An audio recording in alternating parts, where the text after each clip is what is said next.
जी हाँ, नमस्कार। सियासत अपनी राह चलती है, उस राह के राही सियासतदान भी। सूबे बिहार की सियासत को देखेंगे तो कुछ सामान्य गति से चल रहा है।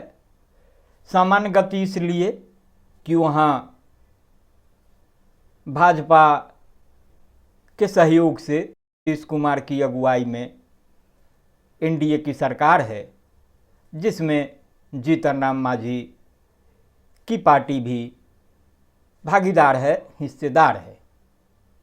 जाहिर तौर पर जब एक सरकार है तो सरकार के मुखिया हैं, मंत्री हैं और फिर मशीनरी के सहारे शासन प्रशासन की गाड़ी आगे बढ़ रही है। सरकार है तो विपक्ष भी है, विपक्ष भी अपना काम कर रहा है। जो विपक्ष का काम है सरकार की आलोचना करना, मीन मेख निकालना। और आमतौर पर जो सियासत में होता है, जो सत्ता पर काबिज हैं, वो कब्जा बरकरार रखने की जद्दोजहद में जुटे होते हैं और जो विपक्ष में हैं उनकी कोशिश होती है कि सत्ता पक्ष पर कब्जा जमाकर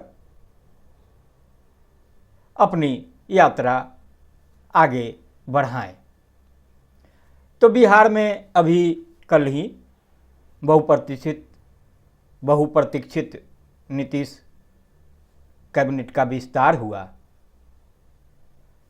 कैबिनेट में 7 नए मंत्रियों की एंट्री हुई।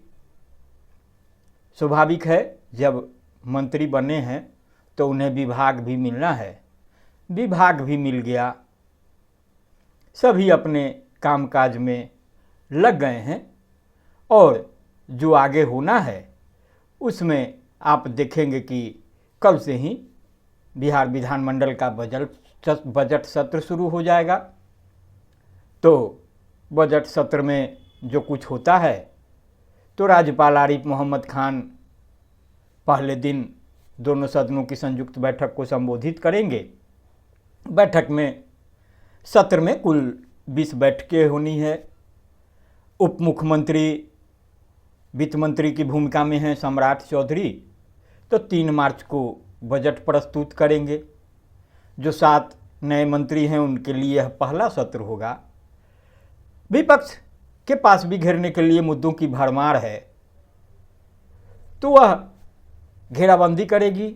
सत्ता पक्ष की कोशिश होगी कि पलटवार करे, बचाव करे, तो उसके लिए भी एनडीए के पास टीम है और नीतीश सरकार की उपलब्धि है।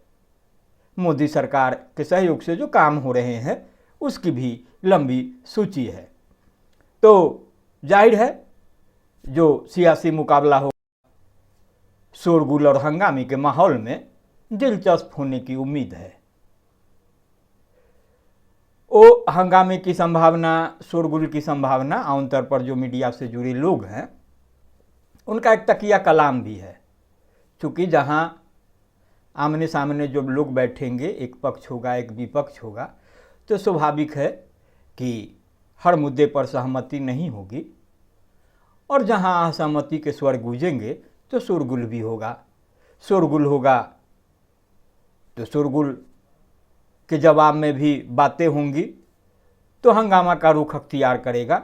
और जैसा होता है जो विधानसभा के अध्यक्ष हो, पति हो, मॉनिटर की भूमिका में सबको समझाएंगे, नियंत्रण की कोशिश करेंगे जो बातें होंगी। बहरहाल सियासत में जो कुछ होता है उसके विश्लेषण भी होते हैं मीडिया के प्लेटफॉर्म पर भी, और आम जनता भी अपने तरीके से देखती रहती है, सुनती है, गुनती है। तो जो मंत्रिमंडल विस्तार है उसका विश्लेषण हुआ, उसमें जातीय समीकरण की बात हुई, उपेक्षा की बात हुई, किसी पर ज़्यादा प्यार लुटाने की बात हुई। यह भी बात हुई कि नीतीश ने भाजपा के सामने आत्मसमर्पण कर दिया। भाजपा जो चाहती थी कि नीतीश को दबा कर रखें, वह काम भाजपा ने कर लिया। एक विश्लेषण यह भी रहा कि ऐसी कोई बात नहीं है, नीतीश कुमार ने भी चतुराई दिखाई है और जो परेशानी आने वाली है वह विभागों के बंटवारे के साथ आएगी और भाजपा तब मुश्किल में दिखेगी। इस सबसे अलग आम एक विश्लेषण है, जमा निष्कर्ष है, वह है वशिष्ठ नारायण का। वशिष्ठ नारायण लालू प्रसाद, नीतीश कुमार और बिहार के कई बड़े सियासतदानों के स्कूली जीवन से ही साथी रहे हैं। स्वाभाविक रूप से उम्र के साथ उन्होंने बदलते बिहार को भी देखा है, नेताओं को भी देखा है, परखा है संजीदगी से। उनका विश्लेषण है कि दूल्हा बूढ़ा हो या जवान, दूल्हा ही होता है। एनडीए के पास नीतीश का कोई विकल्प नहीं है। नीतीश ने बजनिया माने बाजा बजाने वाला, जो शादी विवाह में बाजा, शादी विवाह है, शुभ मुहूर्त है, शुभ घड़ी है तो बाजा बजेगा, पालकी ढोने वाला मतलब कहार, और शादी में एक चौवट डुलाने वाला भी होता है, जो आप देखेंगे कि प्रतीकात्मक रूप से जो एक राजशाही की फीलिंग वाली बात होती है, तो उसमें तो चौवर डुलाने वाला सब तैयार कर चुके हैं। बुढ़ापे की शादी और बुढ़ापे की राजनीति नीतीश ही कर सकते हैं। तो इस मामले में जो यह निष्कर्ष है, इससे एक बात जाहिर है कि अब बिहार में फिलवक्त कुछ नया नहीं होने वाला है। बिहार की सियासत में जो गोलबंदी है, जो धड़े बने हुए हैं, अपने हिसाब से आगे बढ़ेगी, जनता के बीच जाएगी। चूँकि चुनाव में 7-8 महीने शेष रह गए हैं, अपनी अपनी बातें रखेंगी और फिर जो परिणाम आएगा उसके अनुरूप एक सरकार का स्वरूप होगा। वो चाहे एनडीए की सरकार हो या फिर इंडिया की सरकार हो। जैसा कि भाजपा की ओर से भी स्पष्ट किया गया है, जो भी बातें हैं, खासतौर से बातें आई थी नीतीश कुमार के पुत्र निशांत के बयान को लेकर के, जब उन्होंने नरेंद्र मोदी की यात्रा के बाद मीडिया से बातचीत में, आमतौर पर मीडिया से परहेज रखने वाले निशांत ने कहा था कि उनके पिताजी ने अच्छा काम किया है, उन्हें मुख्यमंत्री फिर बनना ही चाहिए। हालांकि पिछले चुनाव में उन्हें जनता ने कम सीटें दी थी, 43 सीटें, तो कुछ सीट बढ़ाकर भी देना चाहिए।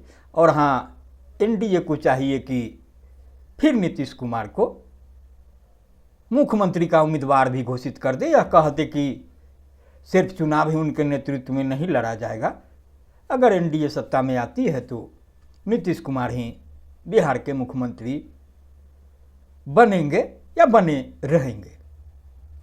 जो भी बातें हैं, अभी बयान भी आया है भाजपा के पूर्व प्रदेश अध्यक्ष, जो वित्त मंत्री भी होते हैं, सम्राट चौधरी, उन्होंने कहा कि 1995 से नीतीश कुमार से सियासी रिश्ता है। नीतीश कुमार 1995 में समता पार्टी के सीएम के उम्मीदवार थे। 1996 में भाजपा से गठबंधन हुआ, तब से बीजेपी नीतीश कुमार के नेतृत्व में चुनाव लड़ती आई है।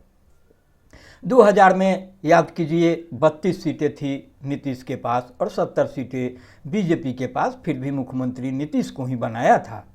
आज भी 46 सीटें, मतलब 43 सीटें जीती थी और बाद में जोड़ तोड़ के बाद जो कुल 46 सीटों की ताकत है नीतीश कुमार के पास, और भाजपा के 85 विधायक होते हैं, फिर भी नेतृत्व नीतीश कुमार ही कर रहे हैं। बातें कैबिनेट विस्तार पर हुई तो जैसा कि सम्राट चौधरी ने कहा कि यह भी जरूरी काम था, काम और तेज़ी से करने के लिए कैबिनेट विस्तार की ज़रूरत थी। कई मंत्रियों के पास एक से अधिक विभाग थे, उनके विभाग बदल दिए गए हैं।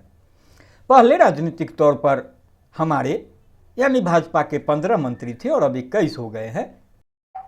तो ऐसी स्थिति में विभागों में बदलाव होना ही था। जाहिर है यह भी एक सामान्य प्रक्रिया है।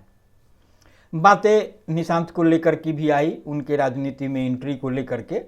तो जैसा कि कहा गया कि यह नीतीश कुमार जी को तय करना है कि निशांत को सियासत में लाना है नहीं लाना है, ये नीतीश जी का व्यक्तिगत फैसला है। हम नीतीश कुमार के नेतृत्व में बिल्कुल कंफर्टेबल है।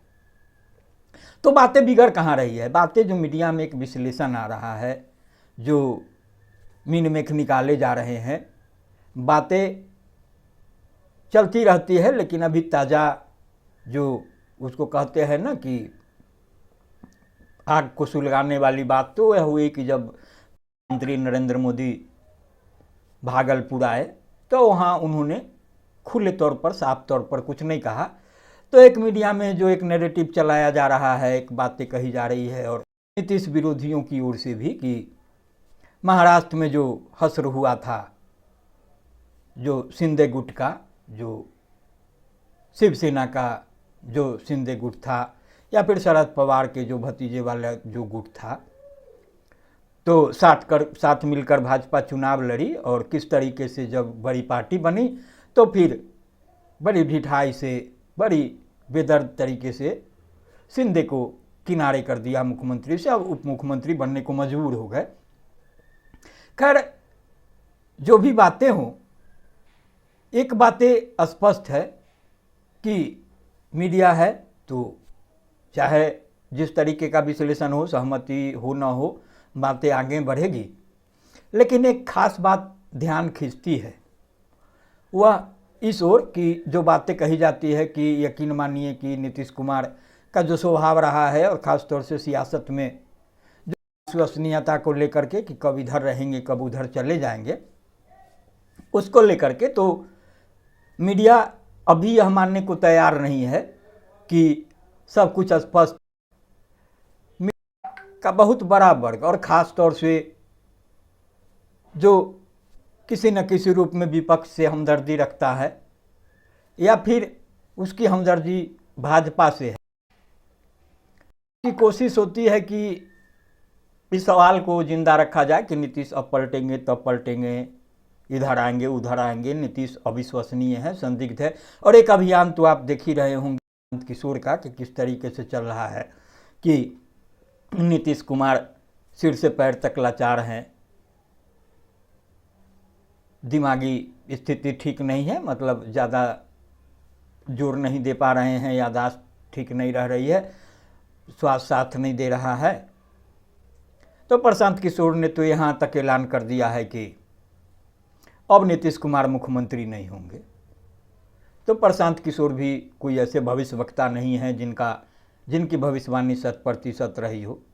वो जिस कारोबार से आते हैं उस कारोबार का भी सकारात्मक नकारात्मक जो फलाफल है वह लोग देख चुके हैं, सब कुछ सामने है।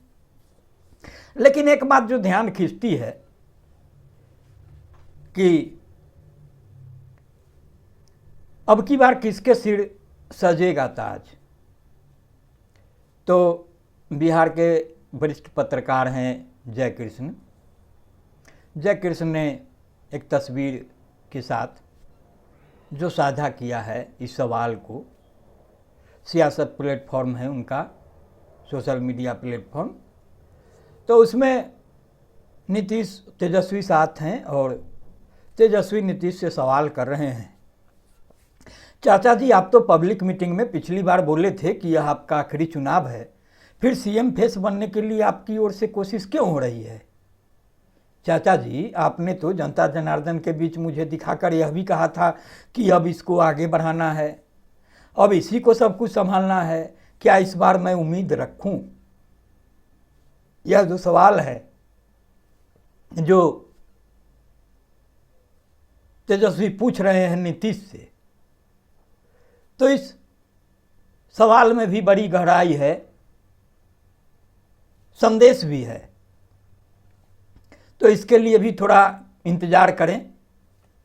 बहरहाल जो कुछ हुआ है और जो कुछ होने वाला है तो उम्मीद की जा रही थी कि असली खेल भाजपा में होगा विभाग बंटवारे के साथ ही। तो विभाग भी बंट गए हैं और तस्वीर बहुत है।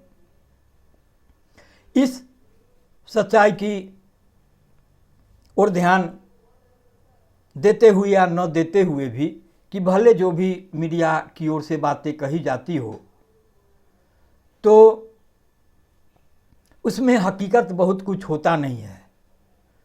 जैसे मंत्रिमंडल में जो नीतीश कुमार के मंत्रिमंडल में जो चेहरे शामिल किए गए, उनका जातीय विश्लेषण, तमाम बातें कि फला जाति से इतने मंत्री, फला जाति से इतने मंत्री, फला जाति से इतने मंत्री। लेकिन एक सवाल बनता है कि किसी जाति विशेष से किसी विशेष चेहरे को मंत्री बनाने से, आगे बढ़ाने से क्या उस जाति विशेष पर भी कुछ फर्क पड़ता है सामूहिक रूप से, या फिर पार्टी को भी कुछ नफा नुकसान होता है? तो बिहार के ही वरिष्ठ पत्रकार हैं नीरज सिंह, उनकी टिप्पणी है कि बिहार मंत्रिमंडल विस्तार में बड़े ही है तौबा के साथ इलेक्ट्रॉनिक, प्रिंट और सोशल मीडिया में बताया गया कि राजपूत समाज से 5 मंत्री हैं, इससे समाज का कल्याण होगा। लेकिन हकीकत यह है कि यह लोग सिर्फ अपने ही विधानसभा क्षेत्र तक सीमित हैं, क्योंकि इलेक्शन तो मोदी और नीतीश के नाम पर ही होगा। अगर ऐसा होता है तो 1990 से लेकर आज तक नंदकिशोर यादव लगातार विधायक हैं, वर्तमान में विधानसभा अध्यक्ष हैं, यादव का वोट दिला पाए हैं भाजपा? जरा गौर से सोच ले। जुड़ती बात है कि सबसे ज़्यादा तेवर रखने वाले सम्राट चौधरी किसी को नहीं जितवा सकते, और तो और आपकी ही बात सही है, सब जो भी जीतेगा मोदी के नाम पर ही। तो इस तरीके की बातें होती है। तो जो विभाग का वितरण हुआ है उसमें भी स्वाभाविक है, जो कई विभागों को संभाल रहे थे उसमें मलाईदार विभाग भी थे, तो जब मंत्रियों की संख्या बढ़ी है तो स्वाभाविक रूप से कुछ विभाग से हाथ धोना पड़ा है। तो उसमें डिप्टी सीएम विजय कुमार सिन्हा भी हैं, मंत्री नितिन नवीन भी हैं, नवीन किशोर सिन्हा के पुत्र होते हैं। पिता के असामयिक निधन के बाद उन्होंने जिम्मेदारी थामी थी।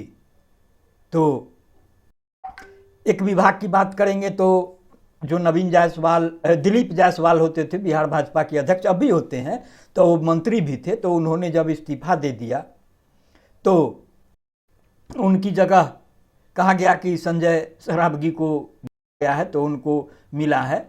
तो उनको जो जिम्मेदारी मिल गई है, जो जायसवाल साहब वाली जिम्मेदारी राजस्व एवं भूमि सुधार विभाग की, उस जीवेश मिश्रा को मिला है नगर विकास एवं आवास। सुनील कुमार जो नालंदा से आते हैं तो पर्यावरण, वन, जलवायु परिवर्तन। राजू सिंह साहेबगंज वाले तो उनको पर्यटन मंत्रालय मिल गया। मोतीलाल प्रसाद को कला संस्कृति युवा विभाग।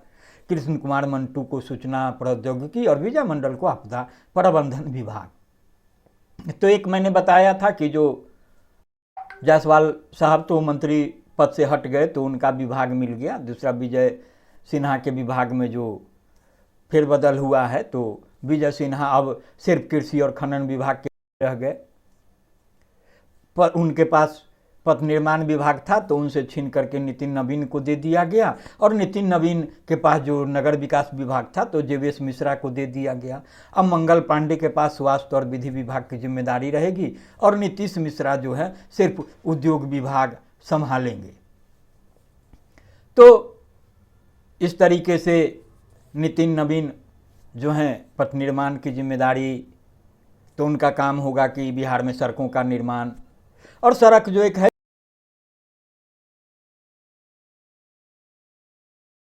विकास का एक आधारभूत पैमाना भी होता है। जीवेश मिश्रा के पास नगर विकास विभाग है तो शहर पर विकास पर ध्यान केंद्रित करना है। तो जो भी अच्छी बुरी बातें होंगी तो उसकी जब चर्चा होंगी तो जो महत्वपूर्ण विभाग हो गया, जैसे पथ निर्माण विभाग, शहर वाला, शहर के विकास का विभाग, और फिर जो मंगल पांडे को स्वास्थ्य का विभाग, तो स्वास्थ्य भी एक बड़ा मुद्दा है। सरोकार की चीज़ें होती है, कानून व्यवस्था की बात है, उद्योग की बात है, उद्योग का विस्तार होगा तो रोजी रोजगार की बातें होती है, तो ये महत्वपूर्ण विभाग है।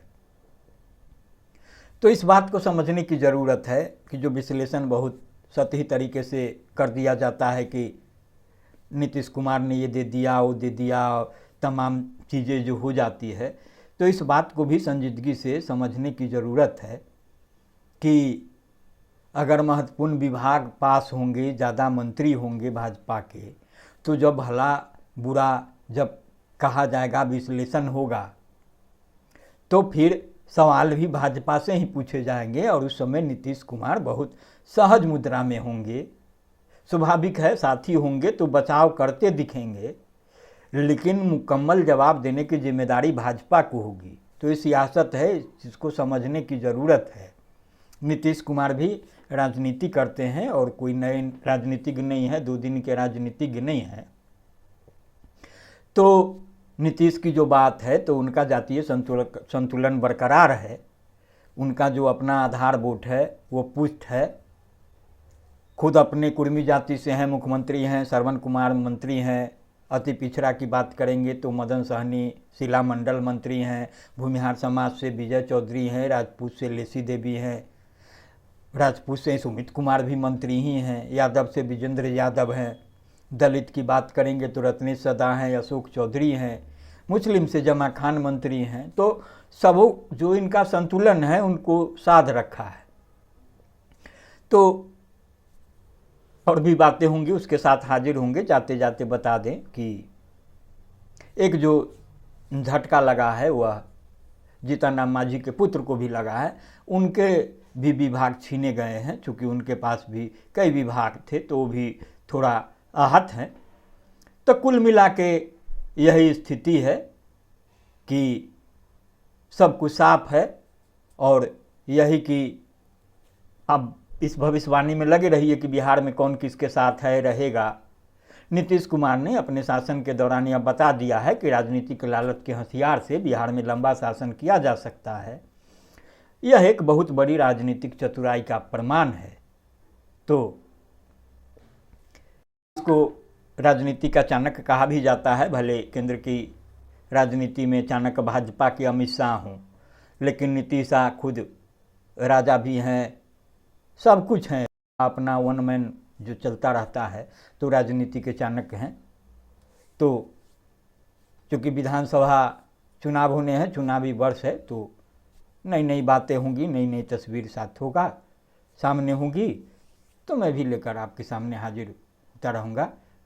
फिलहाल लाइक करेंगे, शेयर करेंगे। नमस्कार।